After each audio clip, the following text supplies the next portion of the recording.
welcome back. So this is Bhavna Puri and today we will talk about chapter number 3 of class 12 which is human reproduction. So friends, reproduction के बारे में जब हम बात करते हैं तो उसकी जो डिफाइन है वो क्या है, एक ऐसा बायोलॉजिकल प्रोसेस जिसमें न्यू इंडिविजुअल की फॉर्मेशन होगी सिमिलर टू इटसेल्फ, यानी कि वो ऑर्गेनिजम्स जो कि पहले से एग्जिस्ट कर रहे हैं वो न्यू इंडिविजुअल की फॉर्मेशन करते हैं जो कि उनसे काफी ज्यादा मिलते हैं यानी कि सिमिलर होते हैं. ये जो प्रोसेस है could be of two types, sexual and asexual. लेकिन जब भी हम हायर ऑर्गेनिजम्स की बात करते हैं या फिर हम ह्यूमन बीइंग्स की बात करते हैं स्पेसिफिकली, तो हम किस तरीके की रिप्रोडक्शन इसमें पढ़ते हैं, सेक्सुअल रिप्रोडक्शन. और सेक्सुअल रिप्रोडक्शन में आप देखोगे that two parents are involve, वो भी दोनों ऑपोजिट सेक्स के होंगे, मेल एंड फीमेल. ठीक है, तो ये जो पूरा चैप्टर है ह्यूमन रिप्रोडक्शन, इसका जो की इवेंट होता है वो क्या होगा, वो होता है फर्टिलाइजेशन. अब फर्टिलाइजेशन का फायदा क्या है, देखिए जो फर्टिलाइजेशन है ये एक ऐसा प्रोसेस है विच इनेबल्स द इवोल्यूशन, जो कि वेरिएशंस को लेकर आएगा. वेरिएशन का मतलब होता है सर्टेन चेंजेस, जो पेरेंट से अगली जनरेशन में चेंजेस आते हैं उनको हम वेरिएशन कहते हैं. सिंपल से डिफाइन अगर मैं बोलूं, the degree of changes from the parents. ठीक है, तो जब वेरिएशन आएंगी so it will lead to the evolution, यानी कि न्यू स्पीशीज की फॉर्मेशन का प्रोसेस भी शुरू होगा धीरे धीरे. तो आपको याद रखना है सेक्सुअल रिप्रोडक्शन में फर्टिलाइजेशन की इवेंट होता है which leads to the formation of zygote. Clear है? साथ साथ ये जो जाइगोट बना है मेल और फीमेल गैमेट्स के फ्यूजन से बना है, तो दोनों के जो जेनेटिक मटेरियल है वो जाइगोट में प्रेजेंट होंगे और ये एक डिप्लॉइड स्ट्रक्चर होगा. इसके अंदर कुछ चेंजेस आते हैं जिसको हम कहते हैं वेरिएशन. क्लियर हो गया? अब अगर हम बात करेंगे कंप्लीट प्रोसेस की जो कि ह्यूमन में रिप्रोडक्शन होती है, तो उसके कौन कौन से इंपॉर्टेंट स्टेप्स हैं जो कि हमें याद रखने. ठीक है, फटाफट से देख लेते हैं वो कौन कौन से स्टेप्स हैं. देखिए सबसे पहले क्या होता है, गैमेटोजेनेसिस. गैमेटोजेनेसिस इस प्रोसेस का मतलब क्या है, the process of formation of gametes. जो गैमेट्स होंगे मेल के और फीमेल के, दोनों ही गैमेट्स की फॉर्मेशन के प्रोसेस को हम गैमेटोजेनेसिस कहते हैं. मेल में जो गैमेट्स होते हैं उनको हम स्पर्म्स कहेंगे, इसलिए स्पर्म की फॉर्मेशन का जो प्रोसेस है वो कहलाता है स्पर्मेटोजेनेसिस. क्या कहलाएगा, स्पर्मेटोजेनेसिस. और फीमेल में जो गैमेट होता है वो एग होगा, इसलिए एग की फॉर्मेशन के प्रोसेस को हम क्या बोलेंगे, oogenesis. क्या नाम होता है, oogenesis. तो ये हमने किसके बारे में बात की है, सबसे पहला जो स्टेप होता है वो है फॉर्मेशन ऑफ गैमेट्स. अब क्या होगा, गैमेट का ट्रांसफर होगा. तो जो गैमेट ट्रांसफर होता है, देखिए उसके लिए आपको ये याद रखना है that in the case of human beings the male gamete यानी कि sperm, this is a motile gamete. Motile का मतलब है वो मूवमेंट करेगा, जबकि जो फीमेल गैमेट है वो नॉन मोटाइल होता है, जो एग होगा वो नॉन मोटाइल होगा. तो गैमेट का जो ट्रांसफर होता है तो ड्यूरिंग सेक्सुअल कांटेक्ट यानी कि इंटरकोर्स, इंटरकोर्स को क्वाइटस भी कहा जाता है, उसका मतलब है सेक्सुअल कांटेक्ट. जब मेल और फीमेल में फिजिकल कांटेक्ट होगा तो क्या होगा उस समय पर, द मोटाइल मेल गैमेट्स यानी कि sperms will be transferred to the female vagina यानी कि फीमेल रिप्रोडक्टिव ट्रैक्ट. क्लियर है? तो ये जो प्रोसेस होता है मेल गैमेट का फीमेल की बॉडी में, फीमेल रिप्रोडक्टिव ट्रैक्ट में ट्रांसफर होने का, उसको हम क्या बोलते हैं, insemination. This process is called insemination. तो गैमेट ट्रांसफर में हमने सबसे पहले लिखा जो मेल गैमेट्स होते हैं वो मोटाइल होते हैं. मोटाइल का मतलब है वो मूवमेंट करेंगे, क्योंकि जो मेल गैमेट्स है यानी कि sperm they have a tail. Clear है? तो इंसेमिनेशन हो गया. As soon as the male gametes are transferred to the female reproductive tract, क्योंकि वो मोटाइल है, so being motile they will travel to the fallopian tube.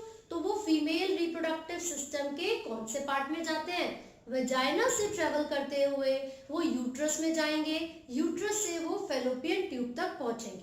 और fallopian tube में जाने पर एम्पुलरी स्टमक जंक्शन में एक प्रोसेस होता है which is the fusion of male and female gamete. ठीक है, तो फर्टिलाइजेशन को क्या कहते हैं, fusion of male and female gametes.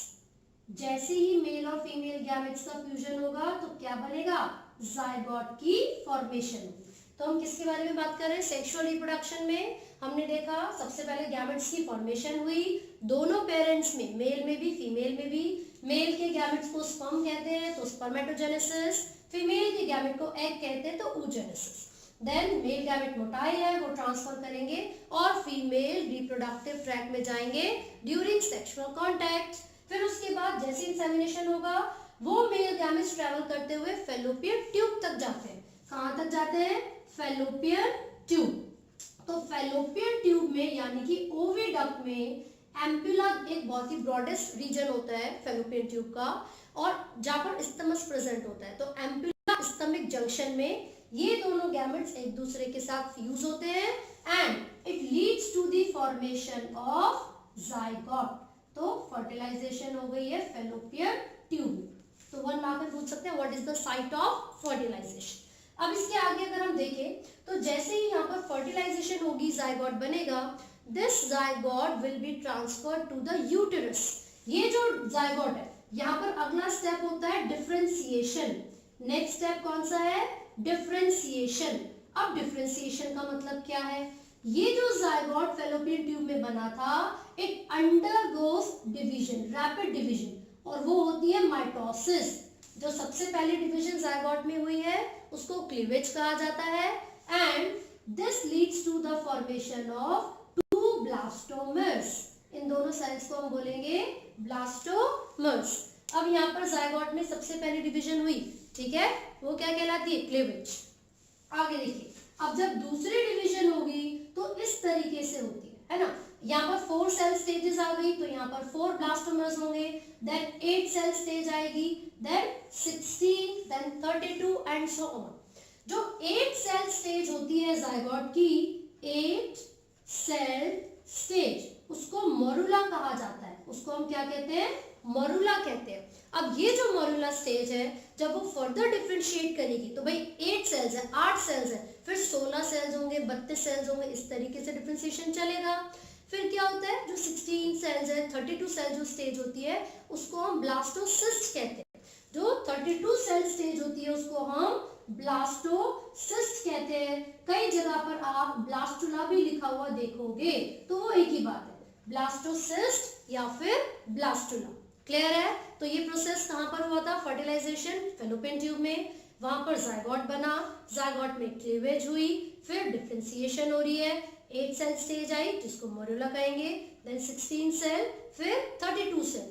32 cell वाली स्टेज को ब्लास्टोसिस्ट कहते हैं। यही वो स्टेज है जो कि यूट्रस में आती है और यूट्रस की सबसे इनर मोस्ट लेयर जिसको एंडोमेट्रियम कहा जाता है, यूट्रस की सबसे इनर मोस्ट लेयर जिसको एंडोमेट्रियम कहा जाता है, वहां पर आकर ये जो ब्लास्टोसिस्ट था, ठीक है, ये क्या करेगा, अटैच हो जाएगा। And this attachment of blastocyst with the innermost layer of uterus is called implantation।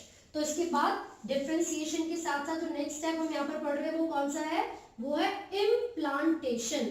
हम यहाँ पर लिख रहे हैं इम्प्लांटेशन। देखिए ये जो इम्प्लांटेशन है इसका मतलब क्या है, it is the attachment of blastocyst to the innermost layer of uterus, innermost layer of uterus। तो इसका मतलब ये हुआ कि जो ब्लास्टोसिस्ट है वो यूट्रस की इनरमोस्ट लेयर के साथ अटैच हो गया है एंड इट मींस इम्प्लांटेशन हो गई है। अब ये जो इम्प्लांटेशन यहाँ पर हुई है इसके रिजल्ट में जो पूरा ब्लास्टोसिस्ट था उसके सरफेस पर कुछ फिंगर लाइक प्रोजेक्शंस बनते हैं, उनको कोरियोनिक विलाई बोलेंगे। जब ये कोरियोनिक विलाई यूट्रस के टिश्यू के साथ कंप्लीटली फ्यूज हो जाते हैं, जब भी कोरियोनिक विलाई यूट्रस के टिश्यूज के साथ कंप्लीटली फ्यूज होंगे, so it will lead to the formation of a disc shaped structure जिसको प्लेसेंटा कहा जाता है। और प्लेसेंटा एक ऐसा स्ट्रक्चर है, एक ऐसा टिश्यू है जो कि मदर और फीटस को, बच्चे को, यानी कि एम्ब्रियोनिक स्टेज जिसकी चल रही है, मदर और फीटस को एक दूसरे से कनेक्ट रखेगा। फीटस का जितना भी नाइट्रोजिनियस वेस्ट है वो मदर की बॉडी तक ट्रांसफर होगा और मदर के पास जो न्यूट्रिएंट्स है, जो ऑक्सीजन है, वो सारा फीटस तक आ जाएगा ताकि उसकी जो डेवलपमेंटल प्रोसेसेस हैं वो आसानी से हो सके। तो प्लेसेंटा की फॉर्मेशन हो गई है।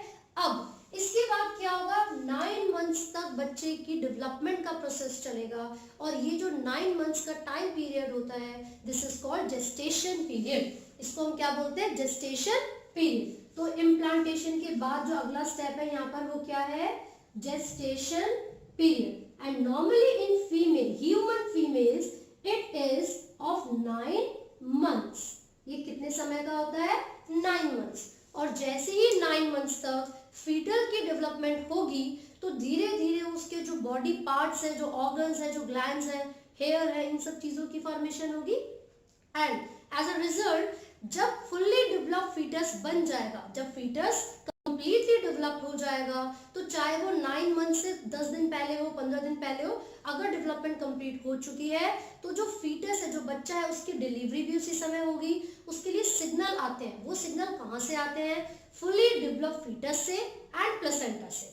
Fully developed foetus and placenta, जैसे ही वो ये सिग्नल देंगे तो बच्चे की डिलीवरी होगी and this process is called parturition. उस प्रोसेस को हम क्या बोल रहे हैं, गेस्टेशन के बाद आप देख रहे हो पार्चुरेशन। इसका मतलब होता है डिलीवरी ऑफ द बेबी। अब क्वेश्चन ये है कि इसके सिग्नल कहाँ से आते हैं, तो मैंने आपको बताया कि जो पार्चुरेशन के सिग्नल आते हैं वो फुल्ली डेवलप्ड फीटस से आएंगे and fully developed foetus and दूसरा क्या था, प्लेसेंटा, मैटरनल प्लेसेंटा, यानी कि मदर की बॉडी में जो प्लेसेंटा है। तो ये हमने देखे बहुत ही इंपॉर्टेंट स्टेप्स जो कि ह्यूमन रिप्रोडक्शन में हम पढ़ेंगे। इन सभी को, ये तो इंट्रोडक्शन मैंने आपको दिया है, we will read all these things in detail. Male reproductive system पढ़ेंगे, उसमें गैमेट्स की फॉर्मेशन कैसे होती है। फीमेल रिप्रोडक्टिव सिस्टम पढ़ेंगे, उसमें कैसे गैमेट्स बनेंगे। देन दोनों फर्टिलाइजेशन कैसे करते हैं और पार्चुरेशन कैसे होगी। ठीक है, पहले हम स्टार्ट करते हैं मेल रिप्रोडक्टिव सिस्टम। ठीक है, तो जो मेल रिप्रोडक्टिव सिस्टम है इसके अंदर कौन कौन सी चीजें हम पढ़ेंगे, फटाफट से देख लेते हैं। सबसे पहली चीज, ये पेल्विक रीजन में प्रेजेंट होगा। कहाँ पर प्रेजेंट होता है male reproductive system, pelvic region में। ठीक है, अब आप देखोगे मेल के पास पेयर ऑफ टेस्टिस प्रेजेंट है। क्या प्रेजेंट है, पेयर टेस्टिस। ठीक है, ये क्या होते हैं, गोनाड्स होते हैं। क्या होते हैं, गोनाड्स होते हैं। गोनाड्स को सेक्स ऑर्गन भी कहा जाता है। तो मेल के केस में, in human male, they have pair testis. ठीक है, जिसको सेक्स ऑर्गन या गोनाड कहा जाता है। इसी के साथ साथ आप देखोगे इनके पास कुछ एक्सेसरी डक्ट्स प्रेजेंट होती हैं, कुछ ग्लैंड्स प्रेजेंट होते हैं एंड एक्सटर्नल जेनिटेलिया प्रेजेंट होगा। External genitalia.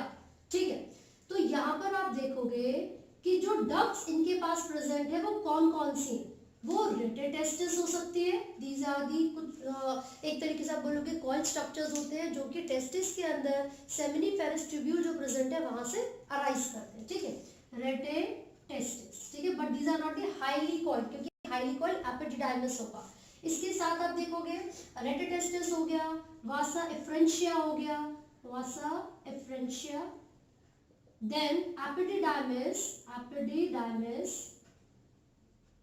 ठीक है, और इसके साथ साथ जो नेक्स्ट है वो है वास डिफरेंस, वास डिफरेंस। तो ये हमने देखा कि मेल रिप्रोडक्टिव सिस्टम इंक्लूड्स दी पेयर्ड टेस्टिस, जो कि मेल सेक्स ऑर्गन है। सेक्स ऑर्गन वो होते हैं जो कि गैमेट्स को प्रोड्यूस करने के लिए रिस्पॉन्सिबल है। They have certain specialised cells that undergo meiosis to produce haploid gametes. ठीक है, तो गैमेटोजेनेसिस कहाँ चलता है, टेस्टिस के अंदर। इनके पास कुछ डक्ट्स होती है मेल रिप्रोडक्टिव सिस्टम में, rete testis, vasa efferentia, epididymis and vas deferens. Then glands की अगर हम बात करते हैं, so they have prostate gland. कौन सा ग्लैंड होता है, prostate gland. Then seminal vesicle, seminal vesicle, and then Cowper's gland, Cowper's gland, जिसको बल्बो यूरिथ्रल ग्लैंड भी कहा जाता है, बल्बो यूरिथ्रल ग्लैंड। इन सबके फंक्शंस हम पढ़ेंगे। तो हमने यहाँ पर देखा they have glands, prostate gland, seminal vesicle, Cowper's gland, prostate gland individual है, मतलब सिंगल है, जबकि seminal vesicle and the Cowper's gland these are paired. ये आपको जरूर याद रखना है, seminal vesicle and the Cowper's gland, जिसको बल्बोयूथ्रल भी कहते हैं, ये पेयर्ड होते हैं, और जो प्रोस्टेट ग्लैंड है वो सिंगल होगा। एक्सटर्नल जेनिटेलिया के बारे में जब हम बात करते हैं तो the external genitalia in the case of male is the penis. तो यहाँ पर हमने ये देखा है कि एक्सटर्नल जेनिटेलिया में क्या क्या आता है। अब सबसे इंपॉर्टेंट चीज देखिए, मेल के अंदर जो टेस्टिस हैं वो outside the abdominal cavity present है, यानी कि ह्यूमन मेल में जो टेस्टिस होती है उनकी पोजीशन के बारे में जब हम बात करेंगे, so these are not present inside the body. जिस समय एम्ब्रियोनिक स्टेज चलती है उस समय तो डेवलपमेंट बॉडी के अंदर होती है, लेकिन पूरे जेस्टेशन पीरियड के लगभग 7वें महीने में यानी कि 7th मंथ तक आते आते जो मेल में टेस्टिस होती है वो एक्स्ट्रा एब्डोमिनल हो जाती है, यानी कि दे डिसेंड, वो कहाँ निकल जाती है, एब्डोमेन से बाहर की तरफ। अब ऐसा क्यों होता है कि जो मेल में ये पेयर टेस्टिस प्रेजेंट है ये एक्स्ट्रा एब्डोमिनल क्यों? अगर मैं आपको बताऊं तो एक सिंपल सा रीजन जो उसके पीछे है वो ये है कि इनके पास जो बॉडी का नॉर्मली क्या है, बॉडी का टेम्परेचर 37 डिग्री सेल्सियस होता है, लेकिन टेस्टिस का जो मेन फंक्शन है वो है स्पर्मेटोजेनेसिस, यानी कि स्पर्म की फॉर्मेशन करना। लेकिन स्पर्म की फॉर्मेशन करने के लिए अप्रोक्सीमेटली 35 डिग्री सेल्सियस टेम्परेचर की जरूरत होती है। तो अगर बॉडी के अंदर स्पर्म बनते तो फिर कैसे बन पाते जब टेम्परेचर 37 डिग्री है। इसीलिए जो टेस्टिस होती है वो एक पाउच लाइक स्ट्रक्चर में प्रेजेंट होती है जिसको स्क्रोटम कहा जाता है। इस पाउच लाइक स्ट्रक्चर को स्क्रोटम कहा जाता है और ये एक्स्ट्रा एब्डोमिनल है, यानी कि एब्डोमेन के बाहर की तरफ प्रेजेंट है। दिस पाउच लाइक स्ट्रक्चर और this sac, this scrotum is responsible to maintain the lower temperature, यानी कि 2 से 2.5 डिग्री टेम्परेचर कम मेंटेन रखने के लिए ये जो स्क्रोटम है ये रिस्पॉन्सिबल है। और कम टेम्परेचर की जरूरत क्या है, स्पर्म्स की फॉर्मेशन यानी कि स्पर्मेटोजेनेसिस करने के लिए। तो आप देखोगे यहाँ पर पेयर टेस्टिस प्रेजेंट होती है, जिनको टेस्टिकल भी कहा जाता है, ये स्क्रोटम के अंदर प्रेजेंट होंगी, ठीक है। तो ये जो टेस्टिस है यहाँ पर आप देख रहे हो ये इस पाउच लाइक स्ट्रक्चर में है जो कि एब्डोमेन के बाहर प्रेजेंट होता है। और एब्डोमेन के बाहर क्यों प्रेजेंट है ये हमें पता चल गया है। स्क्रोटम का काम क्या है, कम टेम्परेचर को मेंटेन करना। क्यों कम चाहिए, स्पर्मेटोजेनेसिस के लिए चाहिए, राइट। अब यहाँ पर आप देखोगे जो टेस्टिस है ये क्या है, एक तरीके से अटैच्ड है, जुड़ी हुई है उस सैक के अंदर प्रेजेंट है। ऐसे नहीं कि वो हवा में लटकी हुई है, वो उस सैक के अंदर एक टिश्यू की मदद से जुड़ी हुई होगी, ठीक है। यहाँ पर सर्टेन टिश्यूज प्रेजेंट होते हैं और यहाँ पर एक कैविटी प्रेजेंट होगी जिसको हाइड्रोसील कहा जाता है। यहाँ पर एक कैविटी प्रेजेंट है जिसको हाइड्रोसील कहा जाता है, ठीक है। और ये जो टिश्यू यहाँ पर प्रेजेंट होगा इसको ग्यूबरनेक्युलम कहा जाता है, ग्यूबरनेक्युलम, ठीक है, ग्यूबरनेक्युला या फिर ग्यूबरनेक्युलम। दिस इज द टिश्यू जो कि होल्ड करके रखता है टेस्टिकल्स को, टेस्टिस को with in the scrotum. Clear हो गया। अब अगर हम इसके लेंथ के बारे में बात करेंगे, it will be approximately 4 to 5 centimetre. Width जो होती है वो 2 से 3 सेंटीमीटर की होगी, टेस्टिस की हम बात कर रहे हैं। और 3 स्पेशलाइज्ड लेयर्स होती है टेस्टिस की। आपको तीनों लेयर्स के नाम पता होने चाहिए, मैं मेंशन कर रही हूँ यहाँ पर 3 लेयर्स की हम बात कर रहे हैं। सबसे अंदर जो लेयर होती है टेस्टिस की inner most layer, this is the tunica vasculosa, tunica vasculosa. उसके बाद tunica albuginea and then tunica vascularis।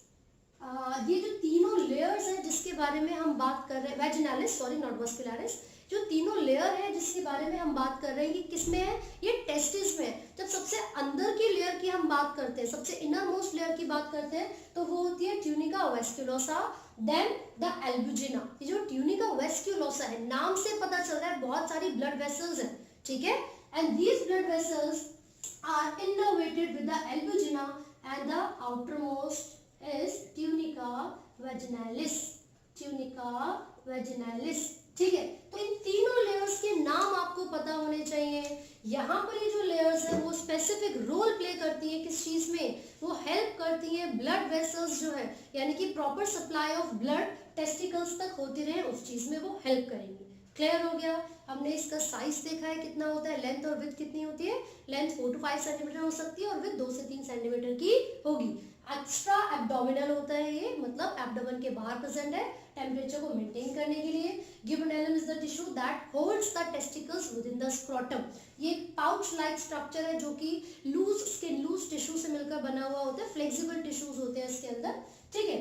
और इन तीनों लेयर्स के नाम भी आपको साथ ही साथ याद करने। अब इसके अलावा जब हम टेस्टिस के स्ट्रक्चर को डिटेल में पढ़ेंगे तो एक एनलार्ज व्यू मैं यहाँ पर बना रही हूँ, तो फटाफट से देख लेते हैं हम टेस्टिस के स्ट्रक्चर को।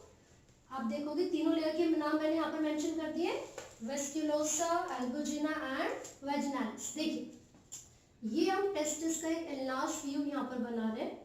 तो आप देखोगे यहाँ पर कुछ स्पेशलाइज्ड सेल्स प्रेजेंट होते हैं एंड दीज स्पेशलाइज्ड सेल्स जो कि जर्मिनल सेल्स होते हैं, जर्मिनल एपिथेलियम इसको कहा जाता है। तो इसके अंदर आप देखोगे जो टेस्टिस है उसमें 200 से 250 कंपार्टमेंट्स प्रेजेंट होते हैं, 200 से 250 कंपार्टमेंट्स प्रेजेंट होते हैं। उनको टेस्टिक्युलर लोब्यूल्स कहा जाता है। क्या कहते हैं उनको? टेस्टिक्युलर लोब्यूल्स कहा जाएगा। ये कम से कम 200 to 250 कंपार्टमेंट्स हो सकते हैं इन ईच टेस्टिस। क्लियर है? और हर एक टेस्टिक्युलर लोब्यूल के अंदर 2 से 3 हाईली कॉइल्ड स्ट्रक्चर होते हैं। हर एक टेस्टिक्युलर लोब्यूल के अंदर 2 से 3 हाईली कॉइल्ड स्ट्रक्चर होंगे and these structures are called, क्या कहते हैं इसको? Seminiferous tubule. Seminiferous tubule. तो फटाफट से एक बार देख लेते हैं हम किसके बारे में बात कर रहे हैं। मैंने बोला जो टेस्टिस है वो सेक्स ऑर्गन है मेल में, जिसको गोनाइड भी कहा जाता है। जो गोनाड्स हैं वो उनमें कुछ स्पेशलाइज्ड सेल्स होंगे जो मियोसिस करेंगे ताकि गैमेट्स की फॉर्मेशन हो सके। तो जो टेस्टिस है इसमें कुछ स्पेशलाइज्ड सेल्स हैं। आप देख रहे हो 200 से 250 कंपार्टमेंट्स इसके अंदर प्रेजेंट है। These compartments are called testicular lobules और हर एक लोब्यूल के अंदर 2 से 3 हाईली कॉइल्ड स्ट्रक्चर होगा और इन हाईली कॉइल्ड स्ट्रक्चर को हम क्या बोलते हैं? Seminiferous tubule. Seminiferous tubule. तो ये जो सेमिनिफेरस ट्यूब्यूल है ना, अगर सेमिनिफेरस ट्यूब्यूल की हम बात करते हैं, this is the seminiferous tubule. आप देखोगे इसके अंदर 2 तरीके के सेल्स होते हैं, 2 तरीके के सेल्स होंगे और ये जो 2 तरीके के सेल्स इसके अंदर प्रेजेंट है वो कौन कौन से हैं? एक होते हैं जर्मिनल सेल्स, जिनको जर्मिनल सेल्स या जर्म सेल्स कहा जाता है, जर्म सेल्स, ठीक है। और इन्हीं जर्म सेल्स का जो दूसरा नाम है वो स्पर्मेटोगोनिया है। क्या नाम है? स्पर्मेटोगोनिया। और जो दूसरे स्पेशलाइज्ड सेल्स इसके अंदर प्रेजेंट है वो होते हैं सर्टोली सेल। कौन से सेल्स हैं? Sertoli cell. लेकिन आप ये देखोगे कि इस सेमिनिफेरस ट्यूब्यूल के चारों तरफ कुछ यहाँ पर लिक्विड प्रेजेंट है, फ्लूइड प्रेजेंट है, जिसको हम इंटरस्टिशियल फ्लूइड कहते हैं। Surrounding the seminiferous tubule is a liquid, a fluid which is called, यहाँ पर क्या बोलेंगे इसको? interstitial fluid. interstitial fluid. ये जो interstitial fluid है इसके अंदर कुछ cells present होते हैं which are called Leydig cells. उनको interstitial cells भी कहते हैं और Leydig cells भी कहा जाता है। Leydig cells. मैंने यहाँ पर आपको 3 तरीके के cells बताए हैं। Within the seminiferous tubule are present 2 types of cells, germinal cells and Sertoli cells. Germinal cells ऐसे specialized cells हैं जो कि meiosis करेंगे, that undergo meiosis to produce male gametes, यानी कि sperms. जो Sertoli cells हैं ये क्या करते हैं? ये न्यूट्रिशन प्रोवाइड करवाते हैं मेल जर्म सेल्स को, है ना, ताकि उनकी जो डेवलपमेंट है वो प्रॉपर तरीके से हो सके। सर्टोली सेल का काम होता है to provide nutrition. Sertoli cells का काम होता है to provide nutrition to the male germ cells and they also act as macrophages. Macrophages. तो आपको ये याद रखना है सर्टोली सेल्स की प्रेजेंस होना बहुत जरूरी है। अगर प्रॉपर तरीके से हमें क्या चाहिए? स्पर्म्स की फॉर्मेशन चाहिए। क्लियर है? फिर ये लेडिक सेल्स क्या करेंगे? ये इतने स्पेशलाइज्ड सेल्स हैं कि वो मेल सेक्स हार्मोन्स यानी कि एंड्रोजन्स की फॉर्मेशन करवाने के लिए जरूरी है। क्योंकि देखिए अगर एंड्रोजन की फॉर्मेशन नहीं होगी, मतलब एक हार्मोन जो आपने अभी तक पढ़ा है वो कौन सा है? टेस्टोस्टेरोन। अगर मेल सेक्स हार्मोन टेस्टोस्टेरोन की फॉर्मेशन नहीं होगी, so this process of sperm formation यानी कि स्पर्मेटोजेनेसिस वो प्रॉपर तरीके से नहीं हो पाएगा। इसीलिए प्रॉपर अमाउंट ऑफ एंड्रोजन्स यानी कि टेस्टोस्टेरोन उनका बॉडी में होना बहुत जरूरी है अगर प्रॉपर तरीके से स्पर्मेटोजेनेसिस करवाना है तो। क्लियर हो गया? तो ये हमने क्या बात की है, हमने बात की है इनके जो सेल्स है, स्पेशलाइज सेल्स है, उनके बारे में। अब एक प्रॉपर डायग्राम बना के फटाफट से देख लेते हैं किस तरीके से ये पूरा प्रोसेस चले। एक डायग्राम मैंने यहाँ पर बनाया, नॉट सो गुड लेकिन फिर भी हमें समझ में आ जाएगा। तो यहाँ पर ये जो टेस्टस है इसके अंदर बहुत सारे कंपार्टमेंट्स आपको नजर आ रहे हैं। ये जो कंपार्टमेंट्स हैं इनको हम क्या बोलते हैं, टेस्टिकुलर लोब्यूल्स। हर एक टेस्टिकुलर लोब्यूल में क्या प्रेजेंट था, 2 से 3 सेमिनिफेरस ट्यूब्यूल। ठीक है, अब आप ये देखिए कि ये जो सेमिनिफेरस ट्यूब्यूल है, क्योंकि इन्हीं के अंदर मेल जर्म सेल्स और सर्टोली सेल प्रेजेंट है, तो जो स्पर्म की फॉर्मेशन का प्रोसेस है it will take place inside the seminiferous tubule, right. अब वो जो स्पर्म्स हैं इजैक्यूलेशन के लिए यानी कि मेल जो रिप्रोडक्टिव स्ट्रक्चर है या फिर जो पेनिस एक्सटर्नल जेनिटेलिया वहां से बाहर निकलने के लिए इनको सेमिनिफेरस ट्यूब्यूल से बाहर आना पड़ेगा। तो जिस समय स्पर्म की फॉर्मेशन हो जाती है उसके बाद वो स्पर्म ट्रेवल करेंगे। यहाँ पर एक स्ट्रक्चर आप देख रहे हो, एक ये है, then this highly coiled structure and this tubule. इनकी हम लेबलिंग करते हैं फटाफट से, है ना। सबसे पहले है यहाँ पर रेटेटेस्टिस।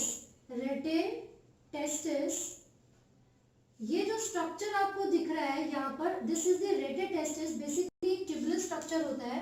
जैसे ही सेमिनिफेरस ट्यूब्यूल में स्पर्म की फॉर्मेशन हो जाती है, these sperms are transported towards this tubular structure which is retetestis।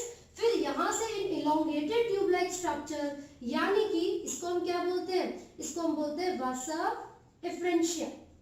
vasa efferentia यहाँ से होते हुए जितने भी स्पर्म्स हैं यानी कि रेटेटेस्टिस से होते हुए जितने भी स्पर्म्स हैं वो vasa efferentia तक जाते हैं and from there they reach कहाँ पर पहुंचेंगे, एपिडिडाइमिस। और आपको याद रखना है epididymis is present posterior to the testicles.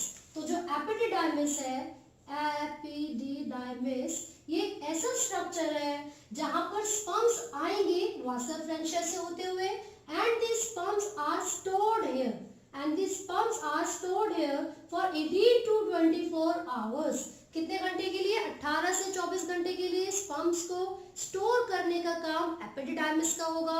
साथ ही साथ ये फिजियोलॉजिकल मैच्योरिटी प्रोवाइड करवाता है स्पर्म्स को, फिजियोलॉजिकल मैच्योरिटी प्रोवाइड करवाएगा स्पर्म्स को। इसीलिए लगभग 18 से 24 घंटे तक जो स्पर्म्स होते हैं वो एपिडिडाइमिस में प्रेजेंट होते हैं एंड देन उसके बाद ही वो कहाँ पर जाएंगे, वास डिफरेंस में जाते हैं, वास डिफरेंस। तो आपसे सीक्वेंस पूछ लिया जाता है कि सेमिनिफेरस ट्यूब्यूल से जो स्पर्म बाहर आए वो पहले रेटेटेस्टिस में गए, then vasa efferentia, then epididymis and then vas deferens. Clear है?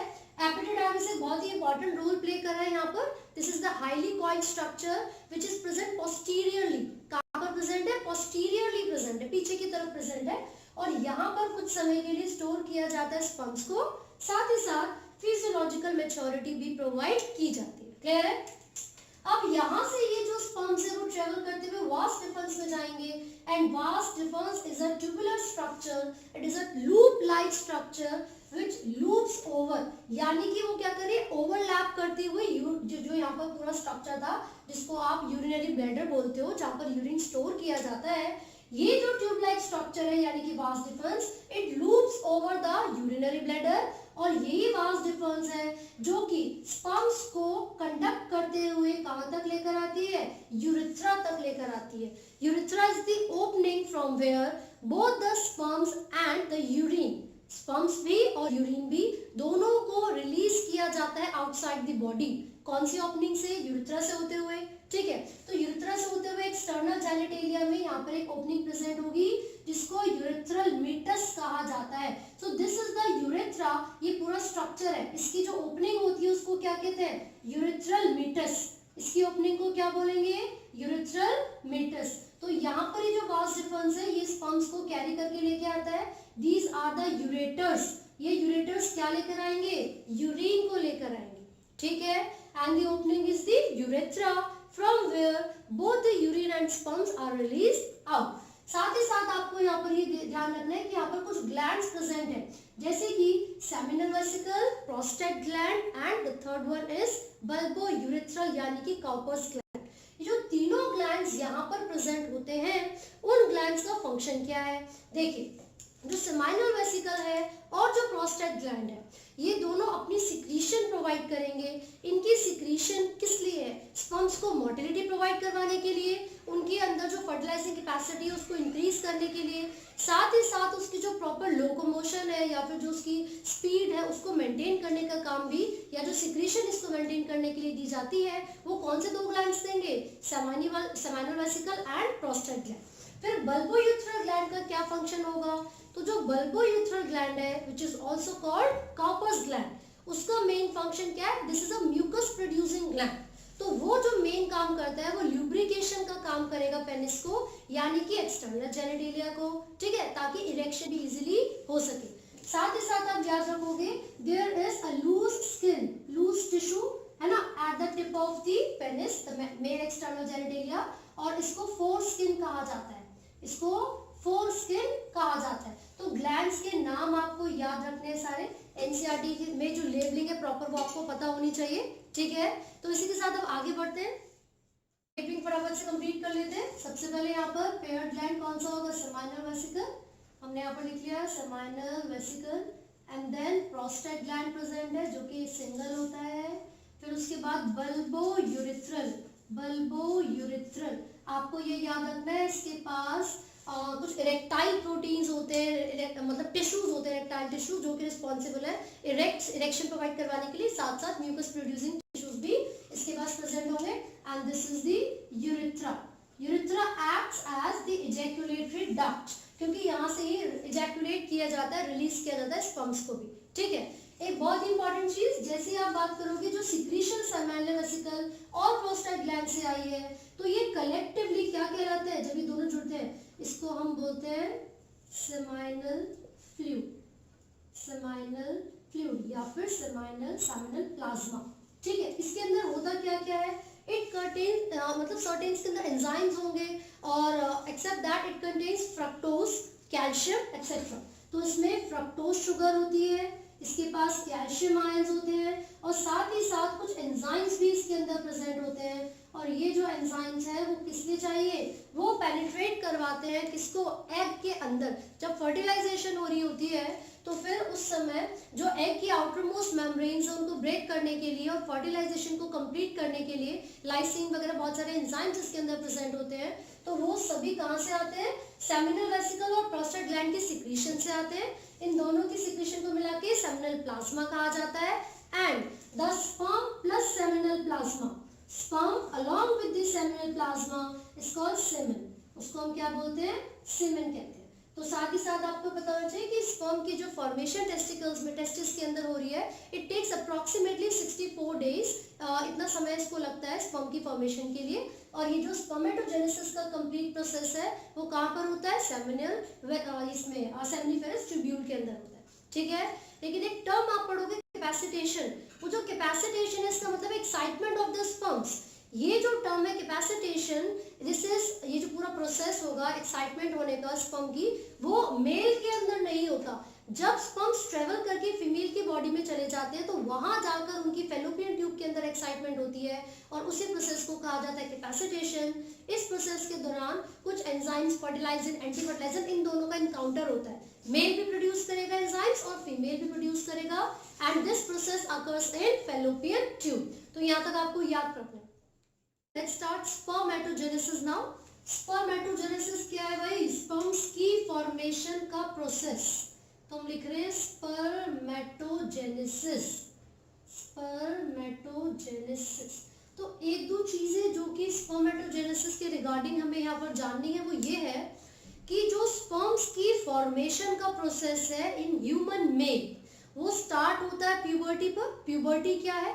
इट इज द एज, ये एक ऐसा समय, एक ऐसी एज है जिसमें सेकेंडरी सेक्सुअल कैरेक्टर्स की डेवलपमेंट होती है मेल और फीमेल्स में। तो ये जो चेंजेस आते हैं प्यूबर्टी पर, वो कौन कौन से चेंजेस होते हैं in the case of mails, और वो कितनी उम्र में होता है?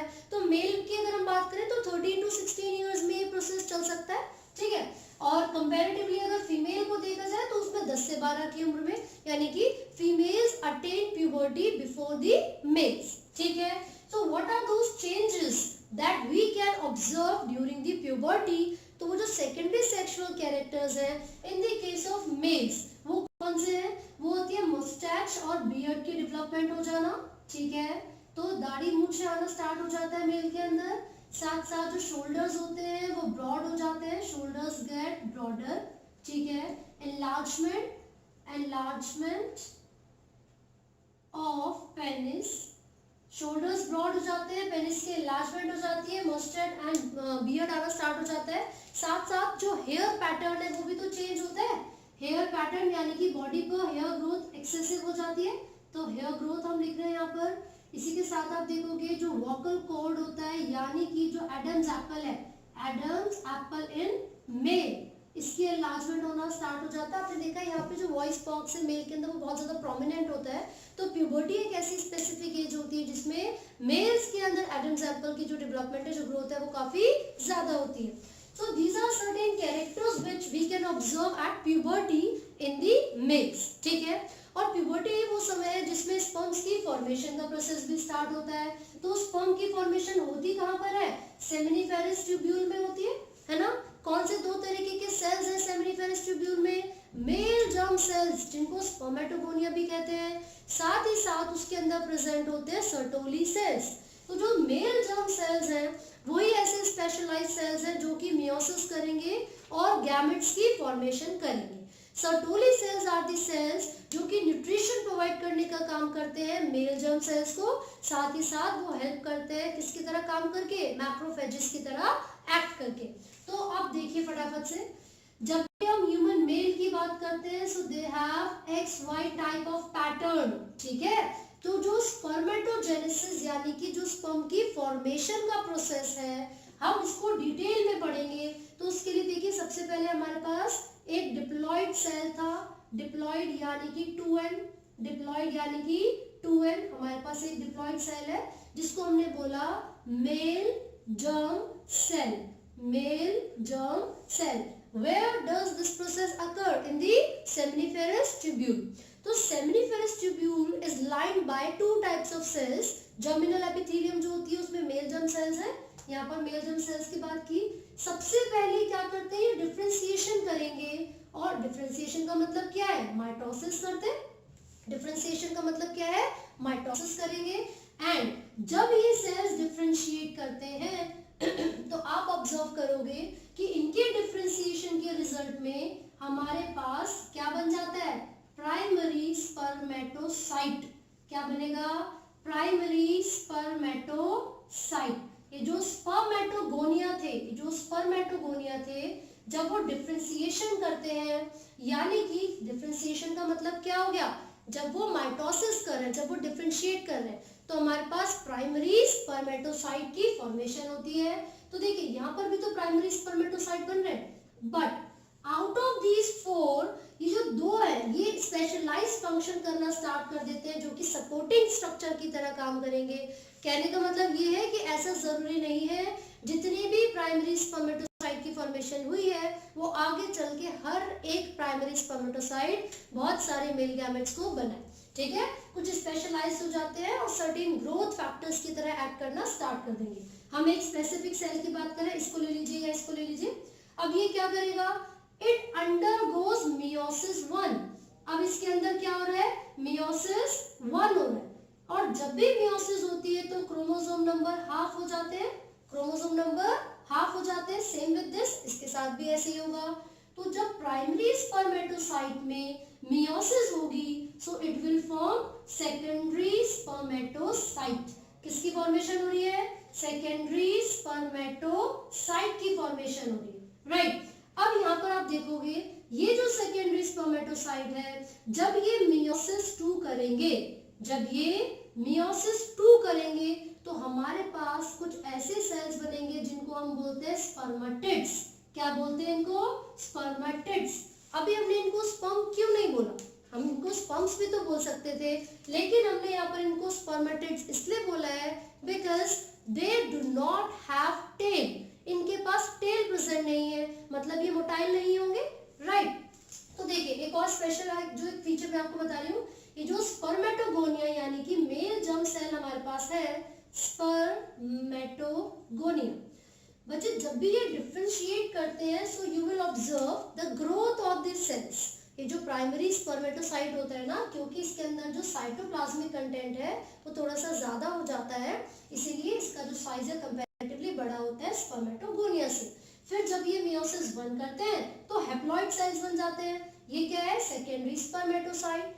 फिर जब ये मियोसिस 2 करेंगे, और क्योंकि मियोसिस 2 बिल्कुल माइटोसिस की तरह होती है, इक्वेशनल डिवीजन की तरह होती है, तो यहाँ पर 4 स्पर्मेटिड्स हमें मिल जाएंगे। क्लियर है? क्या स्पर्म कंप्लीटली बन चुके हैं? नहीं बने। अब क्या होगा, अब यहाँ पर एक प्रोसेस होता है जिसमें एडिशन ऑफ टेल होती है, जिसमें एडिशन ऑफ टेल होगी, और ये जो टेल की एडिशन का प्रोसेस होता है, इसको क्या बोलेंगे हम, स्पर्मियोजेनेसिस। इस प्रोसेस को हम बोलते हैं स्पर्मियोजेनेसिस।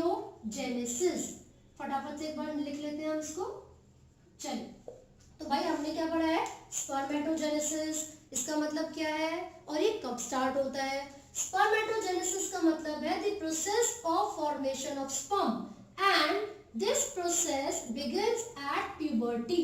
ये कब शुरू हो रहा था, प्यूबर्टी पर। हमारे पास क्या थे, डिप्लॉइड सेल्स थे 12, जिसको स्पर्मेटोगोनिया बोला।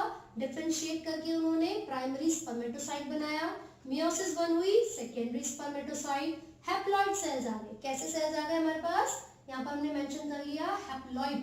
बेटे हैप्लॉइड का मतलब n number of chromosome that contains only 23 chromosomes. अब जब ये सेकेंडरी स्पर्मेटोसाइट्स मियोसिस 2 करेंगे तो हमें स्पर्मेटिड्स मिलेंगे, लेकिन क्योंकि इन स्पर्मेटिड्स में टेल प्रेजेंट नहीं है, these are not called mature sperms. वो क्यों नहीं है, क्योंकि टेल नहीं है। अब टेल कैसे आएगी, जो सर्टोली सेल्स है, मैंने आपको बताया था कि भैया बड़े इंपॉर्टेंट है, एक तो वो काम कर रहे हैं नरिशमेंट प्रोवाइड करवाने का, दूसरा वो मैक्रोफेजेस की तरह एक्ट कर रहे हैं। तो यहाँ पर सर्टोली सेल्स अपना काम करते हैं बढ़िया तरीके से। सर्टोली सेल्स करेंगे क्या, वो मैच्योरेशन करवाने में हेल्प करते हैं स्पर्म्स की, और एडिशन ऑफ टेल का प्रोसेस यहाँ पर हो जाता है। तो एक तरीके से हम बोल सकते हैं the process of conversion of spermatids into the spermatozoa. Spermatozoa, spermatozoa का मतलब होता है मैच्योर स्पर्म्स, मैच्योर स्पर्म्स। तो यहाँ पर हमने देखा स्पर्मेटिड्स का स्पर्मेटोजोआ में बदलना क्या कहलाता है, स्पर्मियोजेनेसिस। और ये जो कंप्लीट प्रोसेस हमने पढ़ा है, उस पूरे प्रोसेस को हम क्या कहते हैं, स्पर्मेटोजेनेसिस। ये स्पर्मेटोजेनेसिस है और ये स्पर्मियोजेनेसिस है। क्लियर हो गया। एक और टर्म हम यहाँ पर पढ़ेंगे जिसको कहते हैं स्पर्मिएशन। क्या कहते हैं, स्पर्मिएशन। देखिए बेटा, स्पर्मिएशन का मतलब क्या है, जैसे ही सर्टोली सेल्स और स्पर्म है ना, जो स्पर्म का हेड होता है वो सर्टोली सेल में एम्बेडेड हो जाएगा, और ये सर्टोली सेल्स स्पर्म्स को सेमिनिफेरस ट्यूब्यूल से बाहर लेकर जाते हैं डक्ट्स के पास, है ना। तो ये जो स्पर्मिएशन है, इसका प्रोसेस क्या है, जब सेमिनिफेरस ट्यूब्यूल से स्पर्म को बाहर लेके जाते हैं सर्टोली सेल, तो उस प्रोसेस को क्या कहते हैं, स्पर्मिएशन। ठीक है, तो हम लिख रहे हैं the head of sperms, the head of sperms get embedded, किसमें एम्बेडेड हो जाता है, into the Sertoli cells, into the Sertoli cells that carry the sperms, that carry the sperms outside the seminiferous tubule, outside the seminiferous tubule। तो उस process को हमने क्या बोला, स्पर्मिएशन बोला।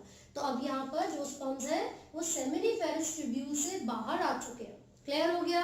अब इसी के साथ एक चीज आप देखिए, क्योंकि मेल हेट्रोगैमेटी ऑब्जर्व की जाती है ह्यूमन के अंदर, मतलब मेल के पास दो तरीके के गैमेट्स होते हैं, 50% X होगा और 50% Y होगा। इसका मतलब ये हुआ कि जो 4 स्पर्म्स आपके सामने आए हैं, इनमें से 2 स्पर्म्स ऐसे हैं जिनके पास XX मतलब X ईच, और 2 ऐसे हैं जिनके पास Y प्रेजेंट होगा। क्लियर है।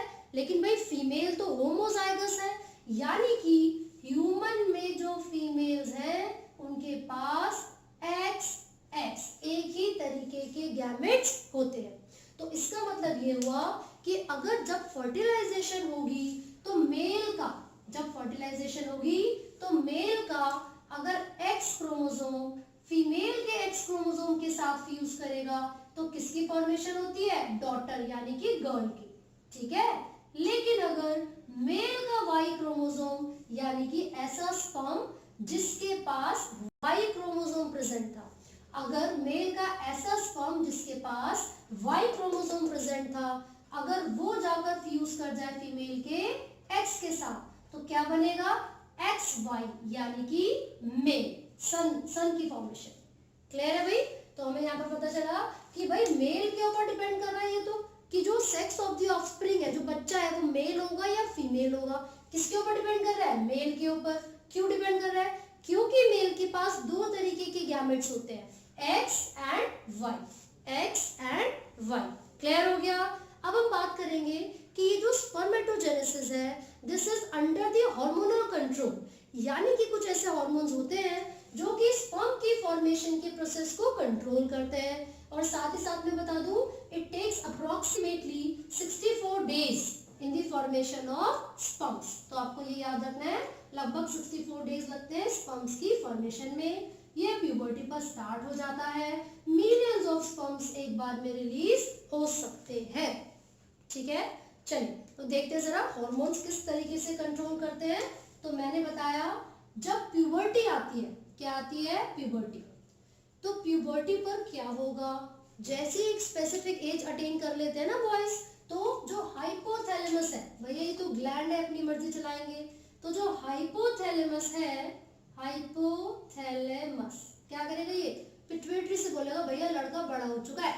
अब वो पिट्यूटरी से क्या बोल रहा है, कुछ करो, ठीक है। पिट्यूटरी क्या करती है, ये दो हार्मोन्स को रिलीज करने का काम करती है। जो एंटीरियर पिट्यूटरी है वो करती है सिक्रीशन का काम, बाकी पोस्टीरियर तो सिर्फ स्टोर करके रखती है, जब जरूरत होती है तब रिलीज कर देगी। तो यहाँ पर दो हार्मोन्स की हम बात कर रहे हैं, वो है LH ल्यूटिनाइजिंग हार्मोन और FSH यानी कि फॉलिकल स्टिमुलेटिंग हार्मोन। ये जो ल्यूटिनाइजिंग हार्मोन होगा ये एक्ट करेगा लिडिक सेल्स पर। कौन से सेल्स पर, लिडिक सेल्स। मैंने बताया था सेमिनिफेरस ट्यूब्यूल के चारों तरफ कुछ स्पेशलाइज्ड सेल्स है जिसको हम इंटरस्टिशियल सेल्स या लिडिक सेल्स कहते हैं। और ये क्या काम करते हैं, लिडिक सेल्स का काम होता है एंड्रोजन्स यानी कि male sex hormone, male sex hormone को प्रोड्यूस करना। और वो मेल सेक्स हार्मोन का कोई एक एग्जांपल, टेस्टोस्टेरोन, टेस्टोस्टेरोन, ये हमने यहाँ पर एग्जांपल लिख लिया। अब मुझे ये बताओ जो टेस्टोस्टेरोन है इसकी जरूरत क्या है। भाई मेल सेक्स हार्मोन नहीं होगा तो मेल गैमेट्स की फॉर्मेशन कैसे होगी। इसका मतलब ये हुआ कि स्पर्मेटोजेनेसिस को करवाने के लिए टेस्टोस्टेरोन की जरूरत है। जेनेसिस, स्पर्मेटोजेनेसिस, ये तो LH यानी कि ल्यूटिनाइजिंग हार्मोन ने अपना काम कर दिया। लेकिन जो दूसरा हार्मोन था वो कौन सा है, FSH, इसको कहते हैं फॉलिकल स्टिमुलेटिंग हार्मोन। कई जगह पर ICSH भी लिखा होगा, कोई दिक्कत नहीं, एक ही बात है, follicle stimulating follicle stimulating hormone, ठीक है भाई। तो ये जो FSH है, अब ये किस पे काम करेगा, भाई LH ने तो लिडिक सेल्स पे काम कर दिया, FSH किस पे काम करता है, सर्टोली सेल्स पे। FSH एक्ट करेगा सर्टोली सेल्स पर, और सर्टोली सेल्स का तो भैया बहुत ही इंपॉर्टेंट रोल था। ये न्यूट्रिशन यानी कि नरिशमेंट प्रोवाइड करवाते हैं मेल जर्म सेल्स को, साथ ही साथ स्पर्मेटिड्स को स्पर्म में बदलने का काम भी इन्हीं का है। तो ये कुछ फैक्टर्स को रिलीज करते हैं, they release certain factors which are responsible for spermiogenesis, spermiogenesis. तो ये हमने देखा कि स्पर्मेटोजेनेसिस किस तरीके से हार्मोन्स के कंट्रोल में होगा। तो आपको ये पूरे हार्मोन्स के नाम और उनके फंक्शंस अच्छे तरीके से याद करने हैं, right. So we will discuss the structure of sperm now. Basically हम जानते हैं कि जो ह्यूमन रिप्रोडक्शन में मेल इंडिविजुअल है उनके अंदर जो गैमेट्स प्रोड्यूस हो रहे हैं वो स्पर्म है। तो स्पर्म्स के कैरेक्टरिस्टिक फीचर्स क्या होंगे? These are haploid in nature. Haploid का मतलब है they have 23 numbers of chromosomes, right? And when these haploid cells यानी कि sperms when they fuse with the haploid cells of females यानी कि egg, it forms the zygote which is diploid. ठीक है, तो हमें पता है कि जो sperm है ये मेल क्या है? मेल के अंदर जो gametes होते हैं ना, so sperms are the male gametes which are haploid and the process of formation of sperm occurs at puberty. जब हम स्ट्रक्चर के बारे में बात करेंगे तो आप देखोगे इट हैज 4 पार्ट्स। सबसे पहला जो रीजन होता है स्पर्म में वो हेड होगा एंड देन नेक रीजन होता है। इसके बाद आप देखोगे इसके अंदर मिडल पीस प्रेजेंट है and the fourth region is the tail. So these are the 4 parts of the sperm, head, neck which is the flexible जो डिप्रेशन की तरह होती है, middle piece that contains mitochondria and उसके बाद है tell जो कि मोटिलिटी प्रोवाइड कर पाएगी। तो जब हम स्पर्म के डायग्राम की तरफ देखेंगे इसके पास एक कोनिकल ऐसे करके एक हेड प्रेजेंट होता है। At the top of it is present a triangular cap like structure जिसको एक्रोसोम कहा जाता है। क्या कहते हैं इसको? एक्रोसोम। तो यहाँ पर हम लेबलिंग कर रहे हैं, ये एक्रोसोम है। It contains certain enzymes which are responsible to penetrate the wall of the ovum. इसमें कुछ ऐसे एंजाइम्स होते हैं जो कि ओवम की जो वॉल है, एग की जो वॉल है उसको पेनिट्रेट करेंगे। देन यहाँ पर एक छोटा सा डिप्रेशन सा होता है जिसको नेक रीजन कहा जाता है, ठीक है, और थोड़ा सा अंदर की तरफ बना देते हैं like this. So this depression is the neck region. फिर यहाँ पर एक आप देखोगे सिलेंड्रिकल सा रीजन होता है और इसको कहा जाता है middle piece and this region is called middle piece, ठीक है।